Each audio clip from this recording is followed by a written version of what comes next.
They're calling it surge pricing, but for sure, the rumored change in how Disney Parks prices their tickets is anything other than surging. Instead, it looks to be an unnerving way of trying to block guests from going to Universal Studios. And wouldn't you know it, as we're talking about increased crowds, Tiana's Bayou adventure is yet again taking the Disney official narrative way, way down.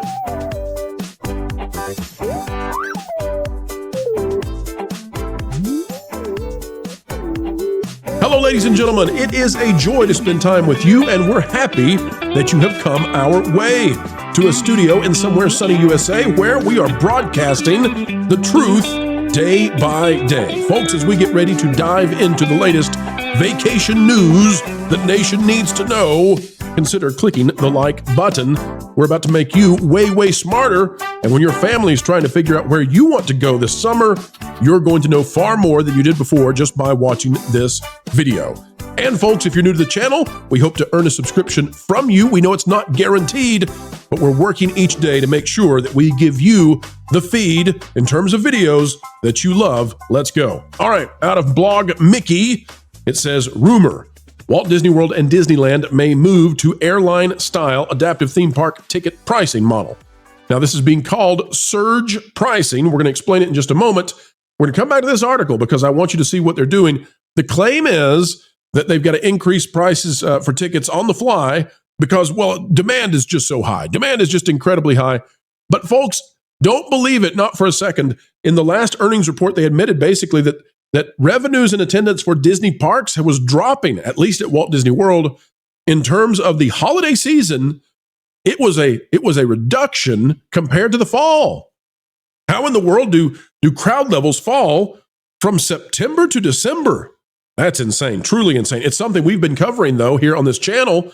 And the cupcakers, the pixie dusters, those who depend on Disney to give them special event and special celebrity access, they're not going to tell you that. We don't care about it, so we just tell the truth as best we can. We want you to have a good time at Disney. We don't care if they let us skip the line. We just want you to go and have a lovely vacay. All right, here's the article. It says, removal of Tiana's Bayou Adventure virtual queue reveals Splash Mountain replacement just isn't popular. This is out of That Park Place. It is an article that I have written, so I will apologize. I am a bit jaded. I like this one, and we'll go to it. Okay. February 25th was the first day that Disney decided to have Tiana's Bayou Adventure function without a virtual queue, going to a normal line for the attraction, and boy, did it not go well. For the first time ever, the Splash Mountain replacement was revealed to not be very popular at all. The weather was warm. The ride didn't even open until later in the day, which should pump the wait time way on up there because less hours of availability means more people, less time, longer line. And still, it was one of the shorter lines at Magic Kingdom. And, well, apparently the wait time was only 20 minutes, according to WDW. There's some claim that it was the weather, but I promise it wasn't. As we watched it, the wait time for Tiana's Bayou Adventure hovered between 25 and 45 minutes. In fact, if you see here, we covered it live on the Pro Show. We couldn't believe it. We broke in with breaking news. Go check it out, folks. Now, eventually, Tiana's did increase.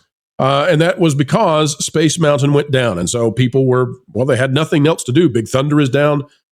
Space Mountain was down. Other rides were having some issues. And so eventually Tiana's did get over that hour mark, but not without assist, right? And that wasn't the case over at Epcot, where they have no rides to basically do.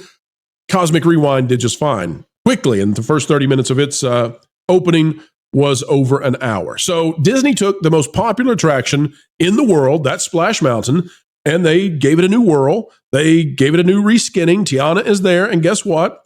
Nobody wants to ride it. Nobody wants to ride it. Even to the point that you have these kind of posts here where you've got at Aaron Coe, we won't go through the numbers, who's like taking it to another website. And listen, we're not going to try to have any kind of beef or controversy with WDW. This individual is going after them, saying it's not because it's cold, it's because it's stinky. 20 minutes on the first day of standby queue at Magic Kingdom. And it's true. It was 25 to 45 minute wait time. The carousel at Magic Kingdom had longer wait times. Now, why does that matter as we go back over to Blog Mickey? Why would we bring up Tiana's in terms of surge pricing? Well, because the changes that Disney has decided to make over the past decade have largely been unpopular. The last really top-notch thing that was given to the Disney parks in terms of expansion was Pandora at Animal Kingdom, and it has now been there for a while. The rest of the stuff is either mediocre or less than. And we're talking about some expansions at Epcot that have been really bad. Tiana's Bayou Adventure without the virtual queue completely exposed in terms of how unpopular it is and how few people want to go down the flow of water. They want Splash Mountain. They thought it was hotter. All right, so understanding that attendance is dropping and changes that were made are now being exposed in this way, let's read through and I'll go with you exactly why Disney is actually doing, allegedly, this surge pricing. And maybe they won't, right? Maybe the backlash is strong enough that they won't do it. It says, after facing criticism of the cost of a Disney theme park vacation, Walt Disney World and Disneyland are looking to bring highly variable ticket pricing structure that will be similar to airline tickets. The concept of ever-changing ticket prices was introduced at Disney Paris back in November of 2024. As we noted in our November 2024 article, Disneyland Paris has been an upcharge testing ground for the Disney Experiences division under the leadership of Josh D'Amaro, who is the head of Disney Parks, and I think the worst person we've ever had over the parks. Now, you'll notice that basically, they were criticized, and they took on that criticism that Disney parks are unaffordable, and their response is to go with a Disneyland Paris change of plans for how they do tickets, that at Disneyland Paris, the prices have exploded. Now, take a look. It says, at a high level, the idea is that ticket prices will change based not only on seasonality, as is the case now, but also on demand. Under the new system, ticket prices can change at any time during the period that they are initially released, usually a year or more in advance, and when you finally purchase them. And it goes on to talk about the details. Now, by the way, that image right there, that's what crowded looks like. We often have people say, well, the Disney parks are crowded. And it's like, no, they're really not. That picture, that's crowded. Anything less than that? No. And if you went to Disney World in the 90s, you'll remember what crowded looked like. They're not crowded anymore, very seldom. Okay, that's from 2024 in spring break. Truly, that is a crowded day. And I'm looking at this on Blog Mickey, and I'm like, wow, how did you guys find a day when it was that crowded? But anyway, the surge pricing thing. Let me tell you why they're really doing it, in my estimation. It is not to save you money. If demand is low, they might, and that could happen, right? If demand is exceedingly low, they might try to get Florida locals to come to the park, but that's who they're going to try to get. They're not going to call you in your New York upstate abode, right? They're not going to call you hanging out in Billings, Montana, and be like, hey, how about we bill you a little bit of those Mickey bucks? Come on down to Disney World. No, it's a trip. It's a big trip to go to Disney World. So it's not like 3 or 4 days out, they're going to say, oh, no, we don't have people. We got to reach out. We got to get the South Dakotans. No, they're going to make deals for local Floridians. That's what they do. Okay. The surge pricing is so that this is my belief, the surge pricing idea, if they go through with it, is so that you will be incentivized to lock in your reservation like a year in advance because you don't want the price to change, right? You're scared the price will change. So you lock in the reservation way in advance. Now, why do they want you to do that? Because Universal Studios is launching Epic Universe this year, and they want to lock as many people in as they can for 2026. So if they go through with the surge pricing, I think it's a psychological play to get people to lock in their Disney vacation before Epic Universe comes in and people are like, oh man, that's awesome. I'm going to Universal instead now. I think that's what's happening. I think that's I don't see any other explanation, folks. They're already charging you more than what Wall Street says they can, right? It's actually hurting them. So why would they go to something that's even worse?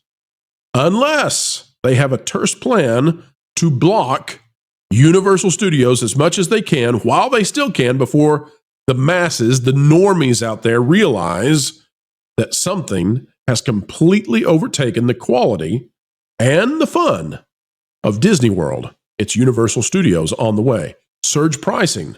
Lock it in today, says Bob Iger and Josh D'Amaro, lest you lose out on this wonderful deal and the price goes up because of demand.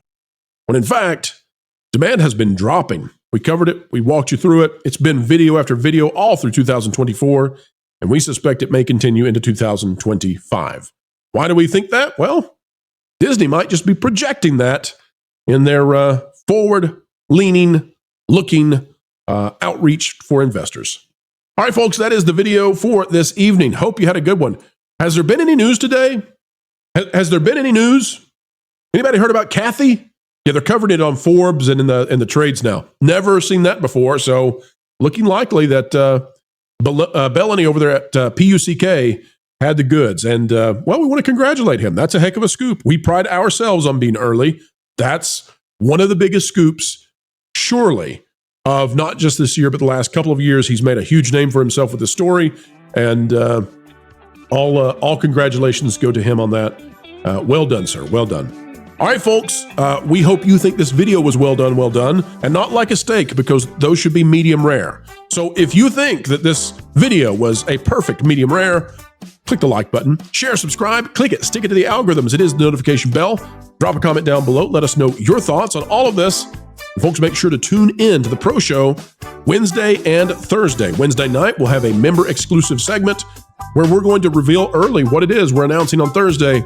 And then Thursday is the big one. Pro Show at noon, we're going to give you something new, something brand new. It's an expansion. And unlike Disney, we're not treading over old ground. Folks, until the next time we have the pleasure of hanging out, we give you a shout out and say, it sure was fun. Hope we get to do it again. Until then, keep learning, keep growing, and keep having fun.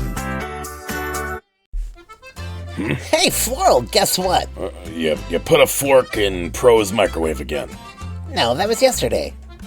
I don't know that what. Oh, I've decided to give up on torturing Jonas. What? Why?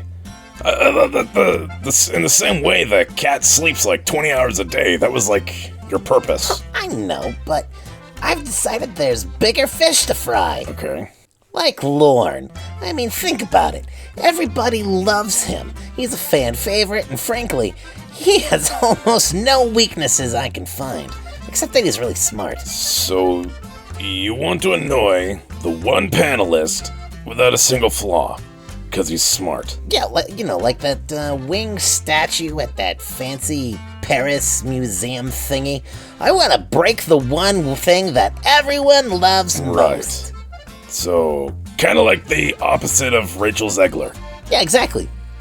And I get to see her all the time at family reunions anyway. You get to see Rachel Zegler? Yeah. She's a total troll. Lives under a bridge, harasses billy goats, the whole 9 yards. It all makes sense now. Speaking of which, maybe she'll get me... I'm gonna call her on my... I'm gonna call her and see if she'll be in the next Indiana Jones. She should be the next Indiana Jones. That'll totally destroy Lord. He loves Indiana Jones. Oh, that's cruel.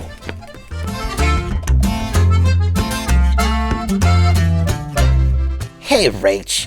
I've got a cool idea for you that involves a whip and snakes. I love that description. It's perfect. I know, right? Weird, as we always say.